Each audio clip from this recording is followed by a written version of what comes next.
Hello everyone, welcome back to my channel, The Blood Samurai. My name is Sam, and today I'm going to be giving a tutorial on the Productive Bees mod, more specifically, the genes aspect of the mod.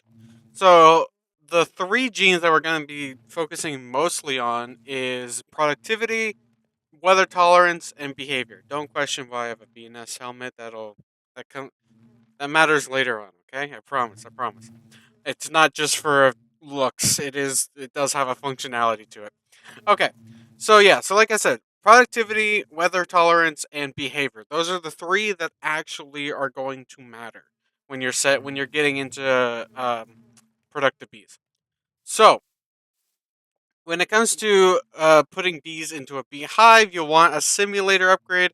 I have a productivity omega upgrade, which comes with a simulator upgrade. And so you can see you can just put in you can either put in bees or take out bees. It's as simple as that. So you can see all of these are like very basic versions of diamond bees, and it also produces comb blocks because of, again, the omega upgrade. It comes with a block upgrade, and so you can have different variations of the beehives. Typically, I would go for either this variation or this variation because it usually takes up less space. Although, if you wanted to, you could put up this variation and actually stack them on top of each other. Otherwise, you could just, like, put them next to each other like this. So you could do like that, or you could even connect them like this if you wanted to. But then, you have to be careful because otherwise things kind of start breaking if it goes. Like I said, things can start breaking. um, so if you're gonna put them next to each other, I would just say make sure that they're all in kind of like the same orientation. If you're gonna have it like this, then make sure all of the beehives are, like that. Or like I said, if you're gonna have it either one of these ways, make sure you put the beehives in their respective placements. So, and yeah, with the feeding slabs, these are going to be how they pollinate. So if we look at the diamond bee, for example, it needs um, it needs a diamond block for flowering, or well, either diamond ore or a diamond block, and so you put that into the feeding slab. The feeding slab needs to be one block lower than the actual beehive itself, or like the beehive and the expansion box. Just needs to be one block lower. Um, and you do need the expansion box if you're going to add upgrades. Like if I get rid of the expansion box, I can't put in an upgrade, and then the bees will start to come out of the actual beehive because there's not the simulator upgrade in there. And now they're just kind of flying around doing their own thing. Now you can just have the feeding slab, as you saw that the bee just kind of was drawn to the feeding slab. So if you didn't want to have a simulator upgrade and you just wanted to have the bees, you could do that alternatively. But I recommend simulator upgrades because it just produces resources faster and it's easier to control your bees without them flying off somewhere. I also was doing some testing over here to see which was better for production. An Omega upgrade. Omega upgrade is the highest level of productivity upgrade, so obviously you want to have one of those if you're gonna go like end game with it. So Omega, I was seeing which one is better. So with one Omega upgrade and three speed upgrades, you can see how much. And then this obviously produces more. Produces more. This produces even more. Now there is honestly, like, this is obviously the best setup. But if you're like, if you're like, oh, I need to save some of my Omega upgrades for like some other bees, putting three and then one speed upgrade isn't that bad, especially in like later versions of productivity or productive bees, like in version 1.21.1. The current version I'm on is 1.20.1. In the version 1.21.1, it has a speedier upgrade, which actually is twice as good as a normal speed upgrade. I actually kind of think that with that, three Omega upgrades with one speed gear upgrade would be better, but I'll have to do some testing later on. And so yeah, so after once you get some beehives or whatever, you want to start actually getting bees. What you want to start doing is breeding them. So the way to breed them is, and again, you sturdy bee cages are not exactly like easy to get. Other than like, oh, I guess you can get them with the beekeeper, but if you don't have like a ton of emeralds and you're like, you know what, I just kind of want to like hold off and not, because typically sturdy bee cages are a limited resource. Obviously, they aren't. They technically are a renewable resource because of the beekeeper with the productive bees. But if you don't have a lot of emeralds, then you might want to conserve how many you're using, right? So I typically, and it doesn't really matter, but I typically put bees in bee cages if I'm just going to restrict them just to simply breeding. Um, so you'll see here, like I have them in bee cages. I'm never gonna take them out. I'm never gonna use them. Bee cages are so if we just get a bee, if we just take this bee, put it into the bee cage, and then we use it, the bee cage actually gets destroyed. So bee cages are one-time use. Sturdy bee cages are you can use them repeatedly to store and place down bees and things like that. But yeah, so you'll start with you'll want to breed them now, if we put this bee into a bee cage, then we get, you can see here, the endurance is different than the parents. So the endurance is actually better with the baby than than the parent. So you can basically keep breeding and start increasing the genes and stuff. Then you would go over here, throw the baby in here, and then the baby would start to incubate. If we then once it turns into an adult, you want to take the adult over here. You'll want a bottler here. So like you have the incubator, you have the breeding chamber. Now we have a bottler. You'll throw in glass bottles. You'll put the adult down. Then the adult will get squished. So you want to have like a piston going down like this into a bottler, and then you'll get squashed bee material. You take this, you put this into into a centrifuge, and it produces genes based on the genes of the adult. So, like I said, the adult has endurance of medium, so you can go through, okay, medium endurance, everything else is normal. You also get the type of bee that it was. So you can use this for things like if you to get a diamond or a diamond bee spawn egg, you would use this, the type, and then you get diamond bee spawn egg. Now there are different the like I said the type of genes that we're going to be focusing on again is productivity, weather tolerance, and behavior. So I'll show in a second how you get the different behavior um, genes. But so yeah, so you would take all these genes, just throw them into a gene indexer, and then with a redstone signal, if you had like a ton of these, like if I took this like passive one, for example, and I just threw in like a stack, then with the redstone signal, it would start turning these temper upgrades. Do I need to have them? Why is it not working? I'm trying to. Let's try this. Let's try this. It doesn't want to work when I want it to. Are you serious? Are you serious?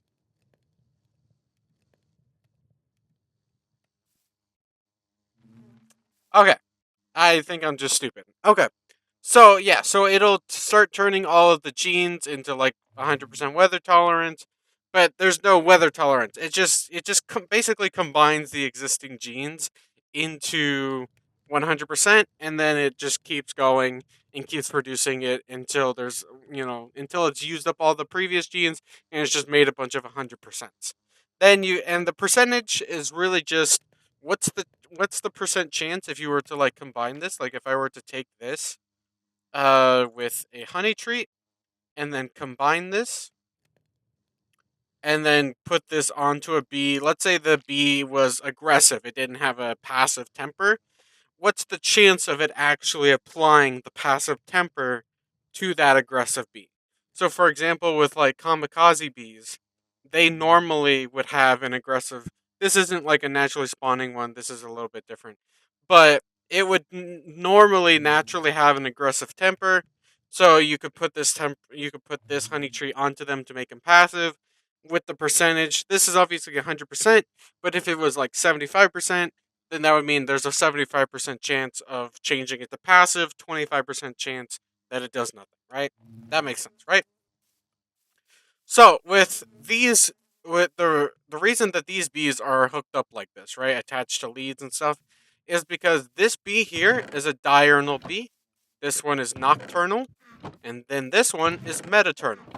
The way you get to meternal is you can either start with diurnal, which if you start with diurnal, then you just leave them outside of a beehive, like I have here attached to a lead, and then over time, as the days go by and it becomes nighttime and then daytime and that sort of thing, as the day night cycle in Minecraft goes on, the bee will slowly go from diurnal to nocturnal, and then nocturnal to meternal. So, like I said, you can either start with diurnal or nocturnal. If you start with nocturnal, it'll go faster, because you won't need it to go the diurnal then nocturnal. It'll just go straight from nocturnal to meternal. So that's how you would get meternal genes. So once you like get a bunch of these bees, then you can actually start breeding them together. So we would go over to here. You have the breeder right here. So um, I've got very high, and I'll also mention how to get very high. I should probably do that. Very high is gotten by getting attacked by kamikaze bees, or getting attacked while you have the bee nest, and then you capture the kamikaze bees. Okay, I'm getting that was a little bit of a slip up. But yeah, so you wear this bee nest helmet, you get attacked by like a mob or a player or whatever entity is attacking you, and then it has a 30% chance to spawn a kamikaze bee. Now, what can happen? Now, what you when a kamikaze bee spawns, they are absolutely tiny. So you can see here why they may be nearly impossible to capture, even while you're a player like me in creative mode, because they are so incredibly tiny and small and just they're just they fly everywhere. You just kind of have to wait until they just like stop moving, and then you capture 'em. Then you would take this guy, you would go back over to here, you throw him in here, you squish him, and then you throw him in there, and now boom, you have a very high productivity. Now you don't have to get this to 100%, like I mentioned before. It's just the percent is just based on what's the chance of it actually applying to a bee. So you could risk it with 28% and see what happens. If we were to go here, go okay, 28% chance, then we take one of these bees, right right click them with it. Hold on, I did it multiple times because I'm stupid. We right click him with it once. Did he get it? He actually did get it. So there is, even with that 28% chance, you can still obviously get it. So yeah, so that's how you get metaternal and very high. Now again, weather tolerance, you want to get that. You want to get that to any. The way you get that is actually by fishing. So if we go over here, we take this fishing rod. It has Unbreaking 3, even though I'm in creative mode. Don't ask why. And you want to get it by fishing, and what you have to do is you have to actually go to a river biome. So this biome here is a river. You want to find like a little, I mean it's a river. I guess there is already going to be water there. You don't have to put it in yourself, but then you would start fishing. Now what you're waiting for to happen is to get a water bee to spawn. So with enough time spent of fishing, eventually you'll get a water bee to spawn, and then when that happens, the water bee will have a weather tolerance of any. And just like with the kamikaze bee or like any other bee, all you have to do is squish it. Now, with the water bee, I would recommend obviously getting two of them and then breeding them, just so you don't have to like spend a ton of time just constantly fishing and getting water bees and squishing them. And so there we go. We got a water bee to spawn. So you can see here weather tolerance any, and you can see breeding item any flower. Now some bees, I didn't mention this already. Some bees, it says this bee species cannot breed amongst themselves. So if we were to like go over to here and we were going to try to breed them, you can see they don't even consume a flower or anything like that. they will simply not breed. So the only thing you can do with them is, some bees will obviously produce things, kamikaze bees don't. So the only thing they're useful for is just squishing them and getting the very high productivity. So, which can make it a little annoying to get the very high productivity. But once you get, let's say 100% very high productivity gene sample, then you just put that on a honey treat, like this. You just boom, and then we just go and we grab very high. You put this on. Where did it go? I'm lost. Where in the world did I even take it out? I did not. So you go here, put it there, very high. Now we would go to, let's say this water bee, for example. The water bee will be a pretty good one because you can get metaternal and you can get very high. You already have your water bee, right? So now we have a very high water bee with weather tolerance any, and now all you have to do is just start breeding these guys together. Just breed. Now the only problem is the water bee is a little hard to get, but if you're going to be breeding them anyways for the any weather tolerance, then you might as well just do it this way. So just, get another one of these. Hold on, let's actually add metaternal to him. So yeah, we can add metaternal to him as well. And what you can also do is you can combine, if you say like, let's take this honey treat that has passive on it, you could also put diurnal on it, or you could put weak. You could put another passive. That wouldn't make any sense. Put weather tolerance none. So you could put, up to like put up to six, because bees have five, not six, five different gene types that they can have. So you can put up to five gene types onto a honey tree. So yeah, if we were to take this guy, we take metaternal. Did I already put that? I already did. Now we can put this onto the water bee. Then we just capture him back up. Then we could take that, and then we could actually get a um. We could take the original water bee. We could actually start breeding them together. And now, when they finish breeding, you'll see that the baby will actually have very high metaternal and any. Even though even though one of the adults has medium and diurnal behavior, it will take on the effects, or I believe it at least has a chance to. I don't know if it's guaranteed. I don't remember. I'd have to look at the. There is like a Wikipedia page, or like a fan page. I think it's like an All the Mods 10 fan page for productive bees. But you can look on there. Um, but yeah, so there's a chance that the baby will actually take on the effects of the very high and the metaternal. So this is a pretty easy way. You just need to get one, very high, one any, and one metaternal. Slap them all onto one bee, and then you can start breeding that bee. Then you get the baby. Hold on, I need to actually add a sturdy bee cage, and there we go. Very high, any, and metaternal. Now you would just go over here, and like I did it with the diamond bee, but you just slap it in there with the water bee, and then when that guy grows up, now you can start breeding the adult with the well. Now that I'm thinking about it, that's not very. Hmm. You're breeding the okay. Well, apparently, a